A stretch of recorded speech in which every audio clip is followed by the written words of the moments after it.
সহজ লেসনে তোমাদের সকলকে স্বাগত। আজকে আমরা পঞ্চম শ্রেণীর তৃতীয় পর্যায়ক্রমিক মূল্যায়ন 2025 সালের বাংলা বিষয়ের সম্পূর্ণ উত্তর সহ নমুনা প্রশ্নপত্র সেট 3 সম্পর্কে আলোচনা করব। তো চলো এই ভিডিওতে আমরা দেখে নিই ক্লাস 5-এর থার্ড ইউনিট টেস্ট 2025 বেঙ্গলি সাবজেক্টের এই কোশ্চেন পেপার এবং তার উত্তরগুলো। তো ফাইনাল পরীক্ষায় তোমাদের লিখিত পরীক্ষার পূর্ণমান থাকবে 50 নম্বর, সময় দেওয়া থাকবে 1 ঘন্টা 30 মিনিট। যদি এই প্রশ্নোত্তরের পিডিএফ ফাইলগুলো তোমরা পেতে যাও, সহজ লেসন অ্যাপটিকে ইনস্টল করবে। অ্যাপের লিঙ্ক ডেসক্রিপশন বক্সে দেওয়া আছে এবং অ্যাপের মধ্যে পেইড কোর্সের মধ্যে এর পিডিএফগুলো দেওয়া থাকবে। পিডিএফগুলো তোমরা নিজেদের ফোনে কিন্তু ডাউনলোড করে নিতে পারবে। ওকে, এখানে দেখো 1 নম্বর থেকে বলা হচ্ছে ঠিক উত্তরটি বেছে নিয়ে লেখো। এখানে প্রথমে 5টি প্রশ্ন দেওয়া যেমন প্রশ্নের মান 1 নম্বর করে 1 × 5 = 5। কয়ের দিকে সূর্য সেনের প্রিয় কবি ছিলেন সুকান্ত ভট্টাচার্য, নজরুল ইসলাম, রবীন্দ্রনাথ ঠাকুর, জীবনানন্দ দাশ। তো সূর্য সেনের প্রিয় কবি ছিলেন কি? রবীন্দ্রনাথ ঠাকুর।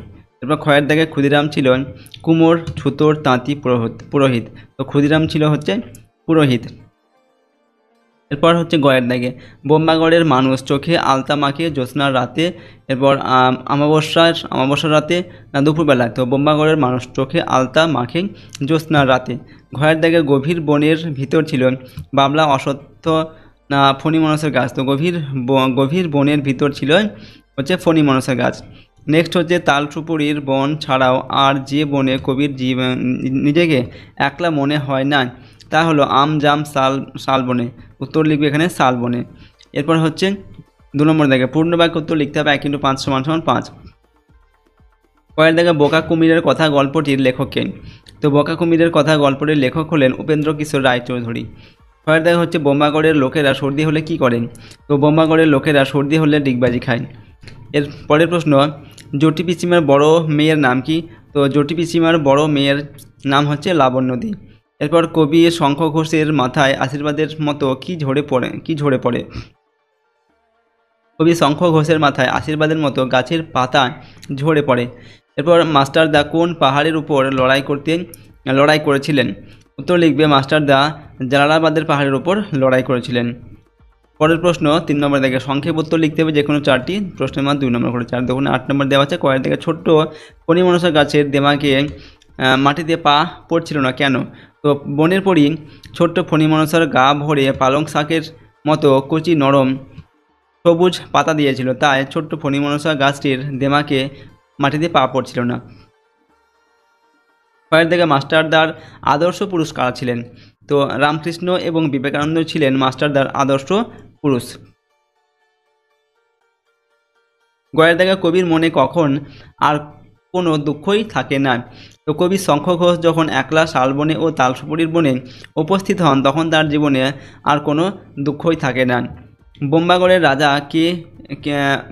রাজার কি দিয়ে ক্রিকেট খেলেন? তো বোম্বাগড়ের রাজার পিসি কুমড়ো দিয়ে ক্রিকেট খেলেন। পরের প্রশ্ন দেখো 4 নম্বর থেকে নিম্নলিখিত প্রশ্নগুলোর উত্তর দাও, যে কোনো 2টির উত্তর লিখতে হবে। প্রশ্ন 5 নম্বর করে 5 × 10 নম্বর। কয়ের দাগে ইংরেজদের অত্যাচারের বিরুদ্ধে মানুষ কীভাবে মাস্টারদার নেতৃত্বে রুখে দাঁড়িয়েছিল? ব্রিটিশ শাসিত ভারতবর্ষে কোন পতাকা উড়ত? তো মাস্টারদার নেতৃত্বে চট্টগ্রাম শহরের অল্প বয়সী কিছু ছেলে ইংরেজদের অত্যাচারের বিরুদ্ধে রুখে দাঁড়িয়েছিল।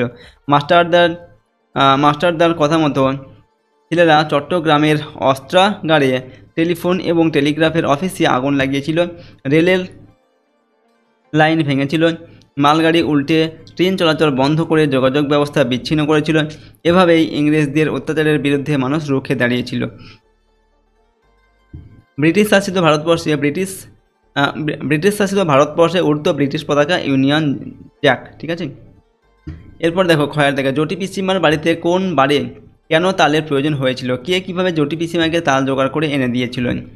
তোমরা উত্তর লিখছে আসছে মঙ্গলবার তাল নবমীর ব্রত, তাই ওই দিন জটি পিসিমার বাড়িতে তালের প্রয়োজন হয়েছিল। গোপাল খুব ভোরবেলায় উঠে দিঘির তালপুকুরের তালের বন থেকে তাল কুড়িয়ে জটি পিসিমাকে দিয়েছিল। 5 নম্বর থেকে নির্দেশ অনুযায়ী উত্তর দাও। 2 × 6 = 12। তো কয়ের দাগে বিপরীত শব্দ লিখতে হবে অগ্রজ আর হচ্ছে স্বাধীন। তো অগ্রজ এটার বিপরীত শব্দ হবে অনুজ, আর স্বাধীন এটার বিপরীত শব্দ হবে পরাধীন। লিঙ্গ পরিবর্তন করতে হবে বাঘ আর ভূত। তো বাঘ হবে কি বাঘিনী, ভূত হবে পেতনি। গয়ের দাগে পুরুষ নির্ণয় করতে হবে আমরা তুমি। তো আমরা এটা হচ্ছে উত্তম পুরুষ আর তুমি এটা হচ্ছে মধ্যম পুরুষ। ঘয়ের দাগে বচন নির্ণয় করতে হবে গাছে গাছে বইখানি। তো গাছে গাছে এটা হচ্ছে বহু বচন, বইখানি এটা হবে এক বচন। উঙ্গর দাগে হচ্ছে পদ পরিবর্তন করো, শাসন আর হচ্ছে তেজস্বিতা। তো তো শাসন এটার পদ পরিবর্তন করতে হবে শাসিত, আর তেজস্বিতা হবে তেজস্বী। নেক্সট হচ্ছে বাক্য গঠন করতে হবে পতাকা আর ব্যায়াম দিয়ে। তো পতাকা দিয়ে আমরা বাক্য লিখছি 15ই আগস্ট আমাদের বিদ্যালয়ে পতাকা উত্তোলন করা হয়। ব্যায়াম, নিয়মিত ব্যায়াম করা শরীরের পক্ষে ভালো। ওকে, এরপরের প্রশ্ন 6 দেখে পত্র রচনা করতে হবে তোমার পরীক্ষা কেমন হয়েছে তা জানিয়ে তোমার বন্ধুকে একটি চিঠি লেখো। প্রশ্নের মান 5 নম্বর দেওয়া আছে। তোমরা এখানে লিখছি, প্রথমে এখানে নিজের নামটা লিখবে, তারপর ঠিকানা লিখবে আর তারিখ লিখবে, ঠিক আছে। এবার দেখো প্রিয় বন্ধু লিখে বন্ধুর নামটা লিখবে এখানটায়। অনেক দিন হলো তোর কোনো চিঠি, তোর কোনো খবর পাইনি, কেমন আছিস, আশা করি ভালো আছিস। এই চিঠিতে এবছর আমার পরীক্ষা কেমন হয়েছে তোকে জানাতে চাই। এবছর আমার সব পরীক্ষায় খুব ভালো হয়েছে, তবে অঙ্কে আমি একটু দুর্বল, তাই অঙ্ক পরীক্ষাটা খুব একটা ভালো হয়নি। ওকে, এরপর দেখো এবং ইংরাজিতেও কিছু প্রশ্নের উত্তর লিখতে পারিনি, বাকি সমস্ত পরীক্ষায় ভালোভাবে দিয়েছি। তোর পরীক্ষা কেমন হয়েছে অবশ্যই জানাস। কাকু এবং কাকিমাকে আমার প্রণাম জানাস, তোর চিঠির অপেক্ষায় থাকবো। এইভাবে লিখলাম। এরপর ইতি তোর বন্ধু লিখে নিজের নামটা এখানে লিখবে, পুরো নাম লেখার দরকার নেই, এখানে শুধু প্রথম নামটুকু লিখবে। এরপর এখানে নিজের যে বন্ধু তার বন্ধুর পুরো নাম, পুরো ঠিকানা এবং এখানে তারিখ লিখবে, ঠিক আছে। এইভাবে এই পত্রটিকে লিখবে। 7 নম্বর থেকে নিচের যে কোনো একটি বিষয় অনুসারে অনুচ্ছেদ রচনা করতে হবে। প্রশ্নের মান দেওয়া হচ্ছে 5 নম্বর। প্রথমে রয়েছে রবীন্দ্রনাথ ঠাকুর বাংলার উৎসব, আমার গাছ আমাদের বন্ধু। তো রবীন্দ্রনাথ ঠাকুর সম্পর্কে আমি লিখছি, দেখো 1861 খ্রিস্টাব্দের 7 মে কলকাতার জোড়াসাঁকোর ঠাকুর পরিবারের রবীন্দ্রনাথ ঠাকুর জন্মগ্রহণ করেন। বাবার নাম মহর্ষি দেবেন্দ্রনাথ ঠাকুর ও মায়ের নাম শারদা দেবী। ছেলেবেলায় রবীন্দ্রনাথ ওরিয়েন্টাল সেমিনারি স্কুলে কিছুদিন পড়াশোনা করেন। স্কুলের পরিবেশ ভালো না লাগায় স্কুল ছেড়ে দিয়ে বাড়িতে মন দিয়ে পড়াশোনা করতে থাকেন। উচ্চশিক্ষার জন্য তাকে বিলেতেও পাঠানো হয়েছিল, কিন্তু সেখানেও তার মন টেকেনি। দেশে ফিরে এসে গল্প, কবিতা, নাটক, গান লেখা শুরু করেন। 1913 খ্রিস্টাব্দে ইংরেজিতে গীতাঞ্জলি কাব্যগ্রন্থ রচনার জন্য তিনি নোবেল পুরস্কার লাভ করেন। 1941 খ্রিস্টাব্দের 7 আগস্ট রবীন্দ্রনাথ ঠাকুর পরলোক গমন করেন। এরপর দেখো আমরা বাংলার উৎসব সম্পর্কে একটি রচনা লিখছি।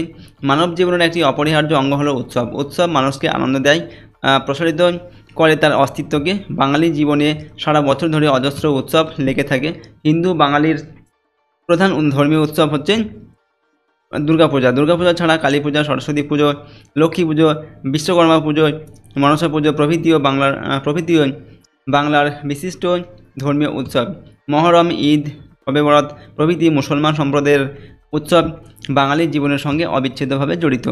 বাঙালি খ্রিস্টানদের মধ্যেও রয়েছে বড়দিন, গুড ফ্রাইডে প্রভৃতি উৎসব। বাংলা সামাজিক উৎসবগুলির মধ্যে বিবাহ, অন্নপ্রাশন, জন্মদিন, উপনয়ন প্রভৃতি বিশেষ উল্লেখযোগ্য। বাংলার ঋতু উৎসবগুলির মধ্যে প্রধান কয়েকটি হলো নবান্ন, পৌষ পার্বণ, মাঘোৎসব, দোলযাত্রা, নববর্ষ উৎসব প্রভৃতি। স্বাধীনতা দিবস, প্রজাতন্ত্র দিবস, রবীন্দ্র জয়ন্তী, নজরুল জয়ন্তী, নেতাজি জয়ন্তী উপলক্ষে প্রতি বছর বিভিন্ন স্থানে যেসব অনুষ্ঠান হয়ে থাকে সেই অনুষ্ঠানগুলি প্রকৃতপক্ষে উৎসবের চেহারাই ধারণ করে। এইসব উৎসব আছে বলেই সমস্যা, জটিল, দুঃখ, জর্জর জীবনেও বেঁচে থাকার আশ্বাস পাওয়া যায়। এইসব উৎসবের মধ্যেই রয়ে গেছে বাঙালির প্রাণের পরিচয়। তো এইভাবে আমরা এই রচনাটি লিখলাম। তো দেখো আজকে আমরা তোমাদের ক্লাস 5-এর 3rd ইউনিট টেস্ট 2025 বাংলা সাবজেক্টের একটি মডেল কোশ্চেন পেপারের সম্পূর্ণ উত্তর সম্পর্কে আলোচনা করলাম। প্রশ্ন উত্তরগুলো অবশ্যই তোমরা ভালোভাবে প্র্যাকটিস করে নেবে। এর আগে কিন্তু আমরা আরও দুটো সেট দিয়েছি, এটা 3 নম্বর সেট। তো এরপর আরও 2-1টি সেট তোমাদের জন্য দেওয়া হবে, টোটাল 5টা সেট দেবো। তো প্রতিটা সেটের প্রশ্নোত্তর তোমরা ভালোভাবে কিন্তু মুখস্থ করে নিয়ে প্র্যাকটিস করে রাখবে তোমাদের ফাইনাল পরীক্ষার জন্য। তাহলে দেখবে এর মধ্যে থেকে তোমরা প্রশ্ন পরীক্ষা কমন পাচ্ছ। তবে যে কোনো একটি সেট তোমরা যদি পড়ো তাহলে কিন্তু সেখান থেকে সব প্রশ্ন তোমরা কমন পাবে না। আর এই প্রতিটা সেটের প্রশ্নোত্তরের পিডিএফগুলো পেতে চাইলে আমাদের সহজ লেসন অ্যাপটিকে ইনস্টল করবে। অ্যাপের লিঙ্ক ডেসক্রিপশন বক্সে দেওয়া আছে এবং পেইড কোর্সের মধ্যে কিন্তু দেওয়া থাকবে পিডিএফগুলোকে তোমরা ডাউনলোড করে নিতে পারবে নিজেদের ফোনে। ওকে, যদি আমাদের এই চ্যানেলে তোমরা নতুন হও চ্যানেলটিকে সাবস্ক্রাইব করবে এবং ভিডিওটিতে লাইক করবে, ভিডিওটি আমার বন্ধু বান্ধবের সঙ্গে শেয়ার করবে। তো আজকের এই ভিডিওটি এখানে শেষ করছি। সম্পূর্ণ ভিডিওটি দেখার জন্য অসংখ্য ধন্যবাদ।